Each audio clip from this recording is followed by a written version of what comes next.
let's start. Okay, what do we have here today? Okay, we have what is called a galvanometer. Okay, maybe you can zoom in closely and see this is a galvanometer, right? You can see the needle is here, it's a little bit off the zero. Okay, what happens is that if there is current, this needle will deflect. Okay, obviously now you have two wires connected, there's nothing connected to it, you will not see any deflection. Okay. And if there's a deflection, that means there's current. So if, for example, I take this battery over here and I connect it to the galvanometer, right? So if I were to do that, okay, what will happen? Okay, I think you all will know there will be current, right? And you will see, wow, there's a very large current. See the needle deflect all the way to the left. Okay, a very huge current. Okay, and so if I were to switch this round the other way, I think you can predict and tell me that the needle will now deflect opposite direction, okay, but there's still current flow. That means the current is now simply moving in the opposite direction. Okay, so that is expected, right? You will say, yeah, of course we know this. It's a battery, it's supposed to supply current. Okay, now let me show you how to get current without a battery. So what do we need? Okay, what do we have? Okay, I have this. What is this? Some people think this is a toilet roll.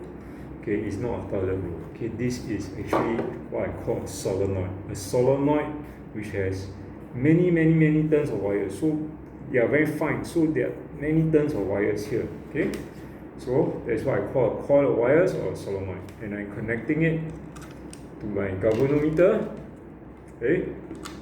Okay, and no batteries, just wires. Everything is just wires.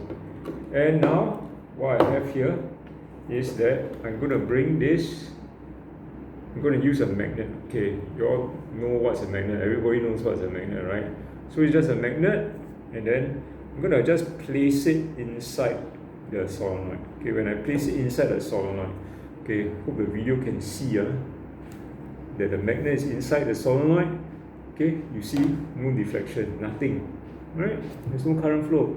So is it experiment failed? Okay, now watch closely. When I take this magnet out of the solenoid, suddenly you see a deflection to the left. So what does it mean? Okay, your observation, it deflected momentarily to the left. That means to say that actually when I remove this magnet, there was a current that flowed momentarily through the galvanometer, causing it to deflect to the left. So actually, I've actually produced current simply by taking away the magnet.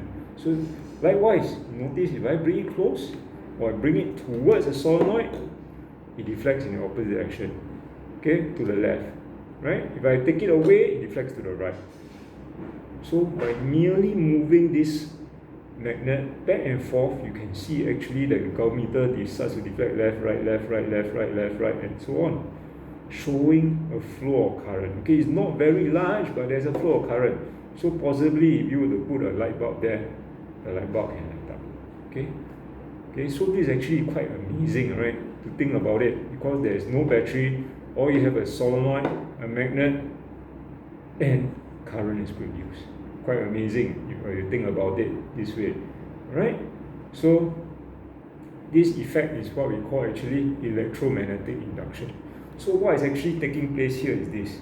Okay, you can't see it, but around a magnet there's magnetic field, and this magnetic field, okay, which is invisible, as you bring it close to the solenoid, this magnetic field is being what we say is being cut by the solenoid or the wires, resulting in induced current. Okay, the current to flow and cause the galvanometer to start to deflect, right? But you keep it still, even though the magnetic field is still there, there is no cutting of magnetic field. There is no induced current, right? How about if I move this solenoid away? Again, yes, the same effect. So I don't have to actually always move the magnet. I can also move the solenoid. Again, same effect you see, right?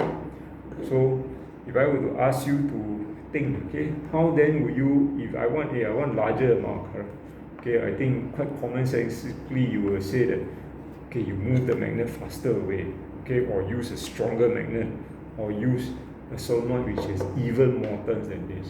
Alright, so this is just a demo to show you how you can, in a sense, create current without a battery. Okay, thank you.